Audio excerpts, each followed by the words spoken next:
وقالت اليهود ليست النصارى على شيء وقالت النصارى ليست اليهود على شيء وهم يتلون الكتاب كذلك قال الذين لا يعلمون مثل قولهم فالله يحكم بينهم يوم القيامة فيما كانوا فيه يختلفون ومن أظلم ممن منع مساجد الله أن يذكر فيها اسمه وسعى في خرابها أولئك ما كان لهم أن يدخلوها إلا خائفين لهم في الدنيا خزي ولهم في الآخرة عذاب عظيم ولله المشرق والمغرب فأينما تولوا فثم وجه الله إن الله واسع عليم وقالوا اتخذ الله ولدا سبحانه بل له ما في السماوات والأرض كل له قانتون بديع السماوات والأرض وإذا قضى أمرا فإنما يقول له كن فيكون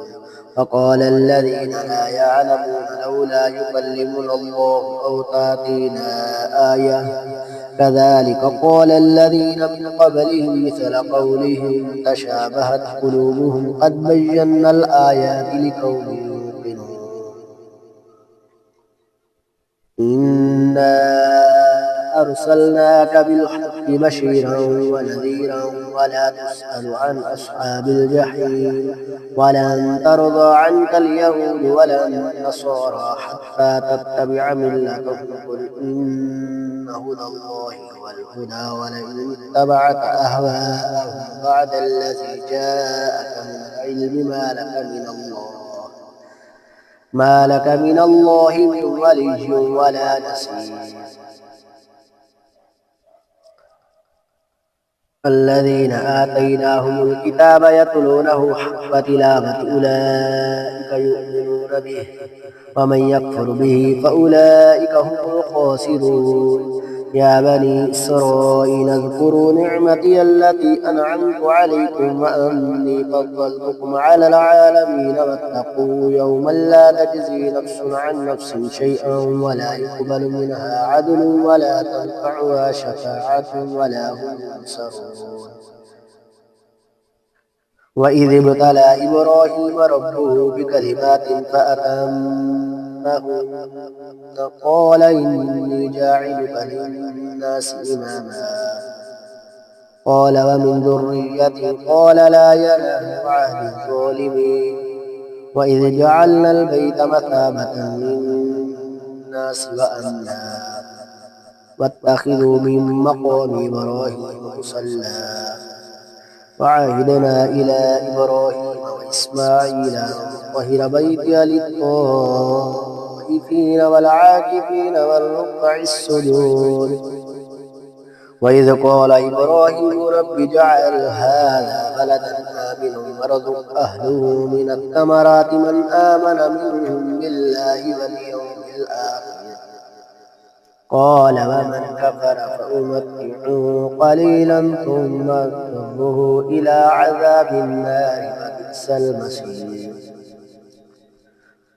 وإذ يرفع إبراهيم القواعد من البيت وإسماعيل ربنا تقبل منا إنك أنت السميع العليم ربنا واجعلنا مسلمين لك ومن ذريتنا أمة مسلمة لك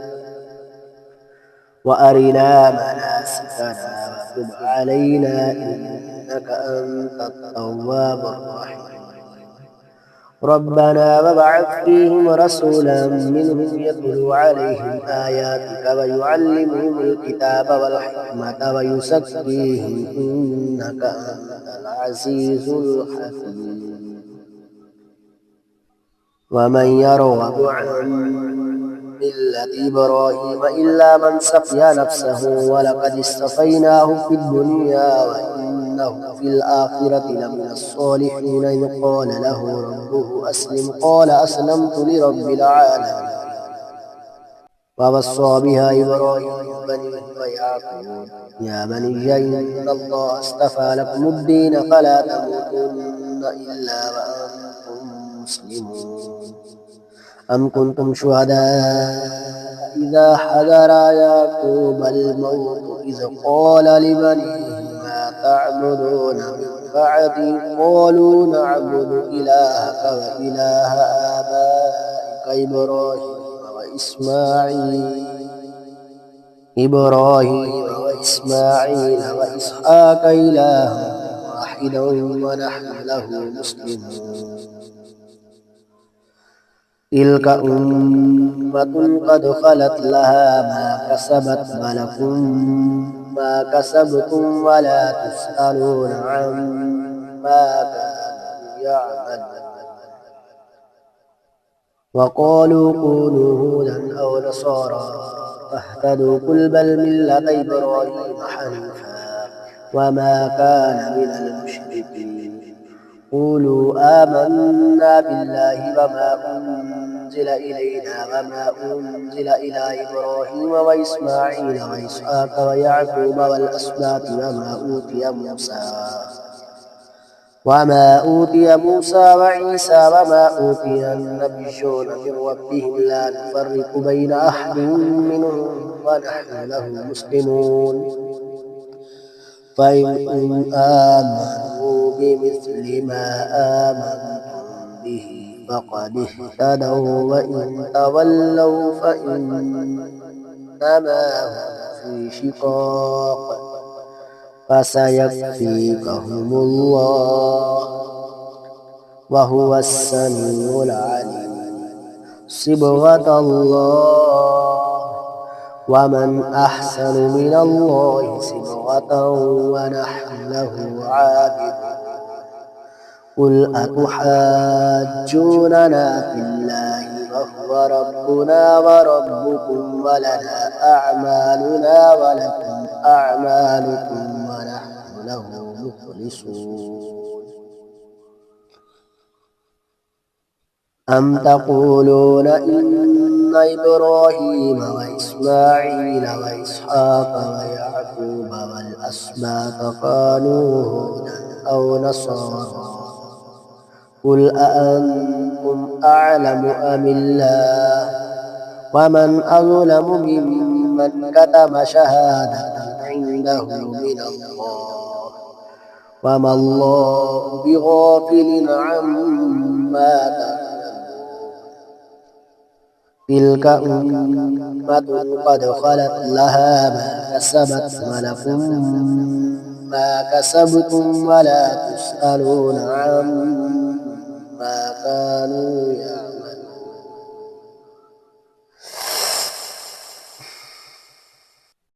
سيقول السفهاء من الناس ما ولاهم عن قبلتهم التي كانوا عليها قل لله المشرق والمغرب يهدي من يشاء إلى صراط مستقيم وكذلك جعلناكم أمة وسطا لتكونوا شهداء على الناس ويكون الرسول عليكم شهيدا وما جعلنا القبلة التي كنت عليها إلا لنعلم من يتبع الرسول ممن ينقلب على عقبيه وإن كانت لكبيرة إلا على الذين هدى الله وما كان الله ليضيع إيمانكم إن الله بالناس لرءوف رحيم قد نرى تقلب وجهك في السماء فلنولينك قبلة ترضاها فول وجهك شطر المسجد الحرام وحيث ما كنتم فولوا وجوهكم شطرة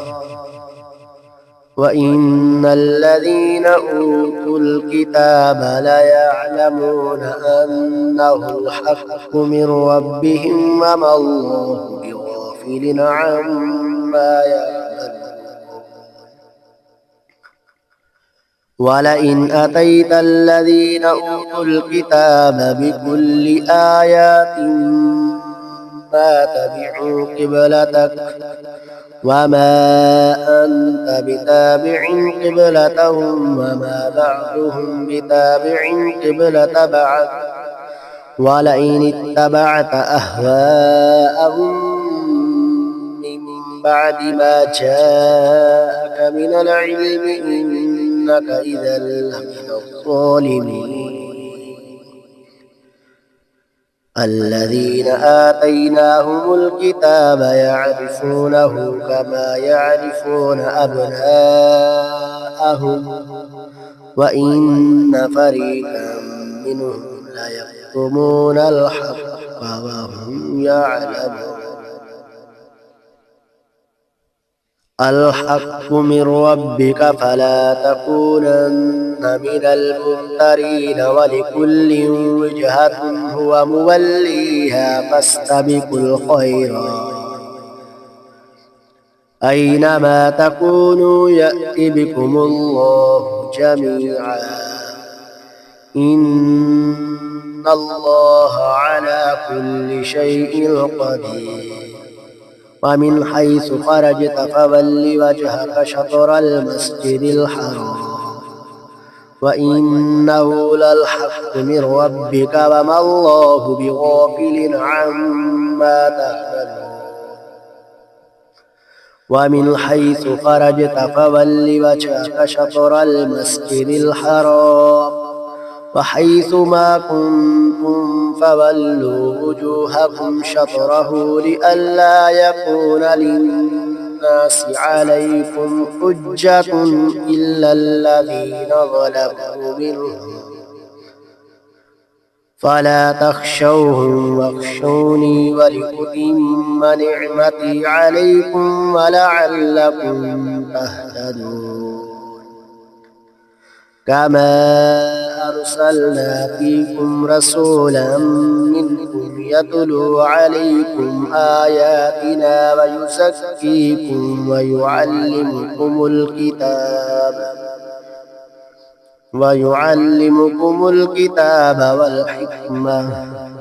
والحكمة ويعلمكم ما لم تكونوا تعلمون. فاذكروني أذكركم واشكروا لي ولا تكفرون. يا أيها الذين آمنوا استعينوا بالصبر والصلاة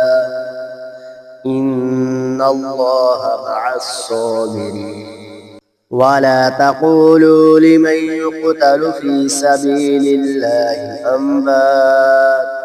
بل أحياء ولكن لا تشعرون.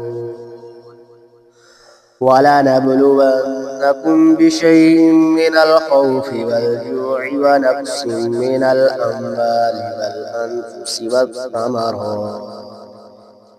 وبشر الصابرين الذين إذا أصابتهم مصيبة قالوا إنا لله وإنا إليه راجعون. أولئك عليهم صلوات من ربهم ورحمة وأولئك هم المهتدون. إن الصفا والمروة من شعائر الله فمن حج البيت أو اعتمر فلا جناح عليه أن يطوف بهما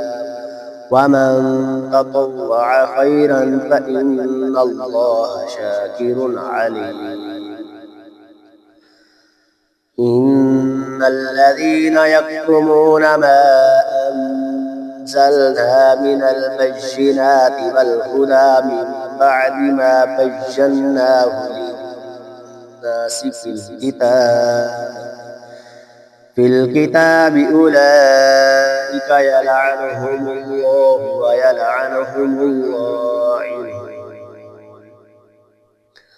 إلا الذين تابوا وأصلحوا وبينوا فأولئك أتوب عليهم وأنا التواب الرحيم. إن الذين كفروا وماتوا وهم كفار أولئك عليهم لعنة الله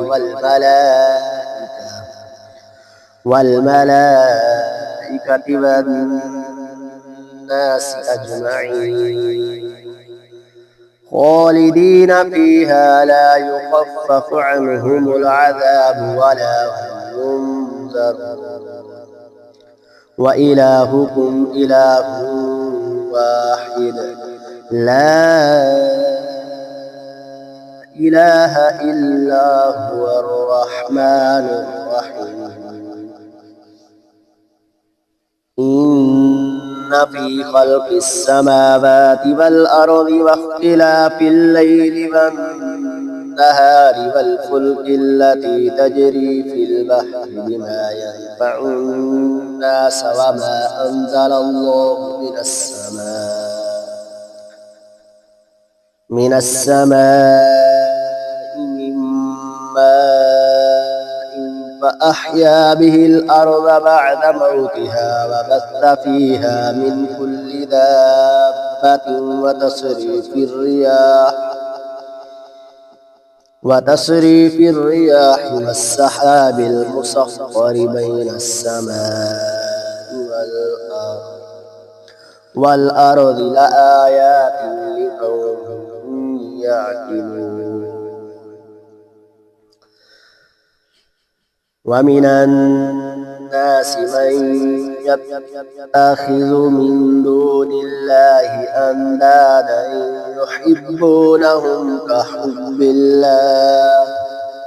والذين آمنوا أشد حبا لله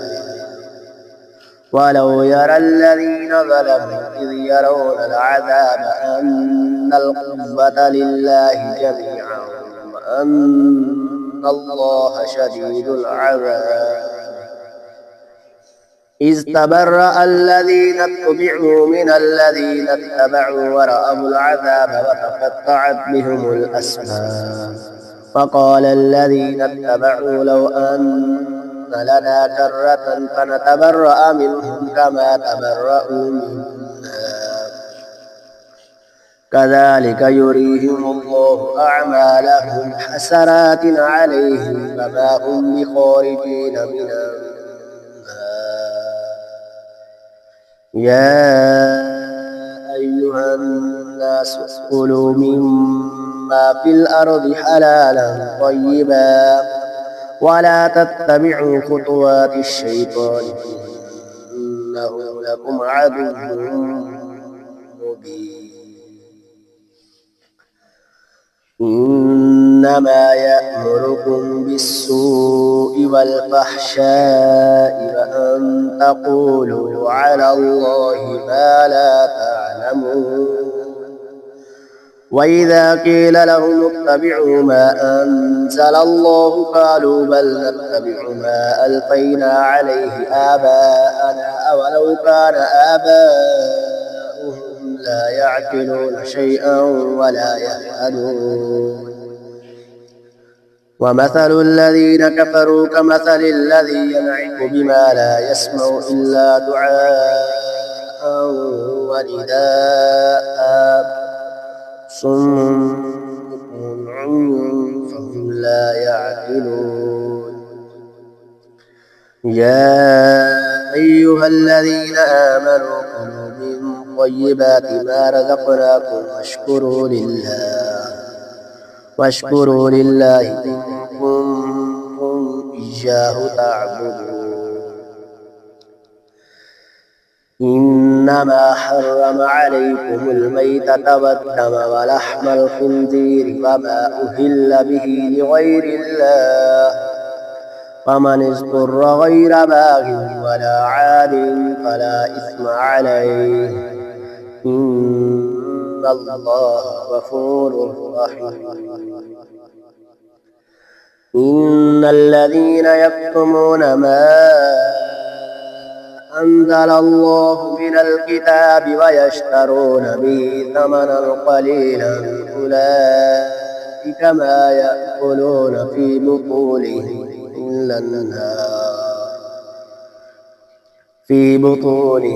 إلا النار ولا يكلمهم الله يوم القيامة ولا يزكيهم ولهم عذاب أليم. أولئك الذين اشتروا الضلالة بالهدى والعذاب بالمغفرة فما أصبرهم على النار ذلك بأن الله نزل الكتاب بالحق وإن الذين اختلفوا في الكتاب لفي شكاك بعيد. ليس البر أن تولوا وجوهكم قبل المشرق والمغرب ولكن البر من آمن بالله واليوم الآخر والملائكة والكتاب والنبيين وآتى المال على حبه ذوي القربى واليتامى والمساكين وابن السبيل والسائلين وفي الرقاب وأقام الصلاة وآتى الزكاة والموفون بعهدهم إذا عاهدوا والصابرين في البأساء والضراء وحين البأس أولئك الذين صدقوا وأولئك هم المتقون. يا أيها الذين آمنوا كتب عليكم القصاص في القتلى الحر بالحر والعبد بالعبد والأنثى بالأنثى فمن عفي له من أخيه شيء فاتباع بالمعروف وأداء إليه بإحسان ذلك تخفيف من ربكم ورحمة فمن اعتدى بعد ذلك فله عذاب أليم.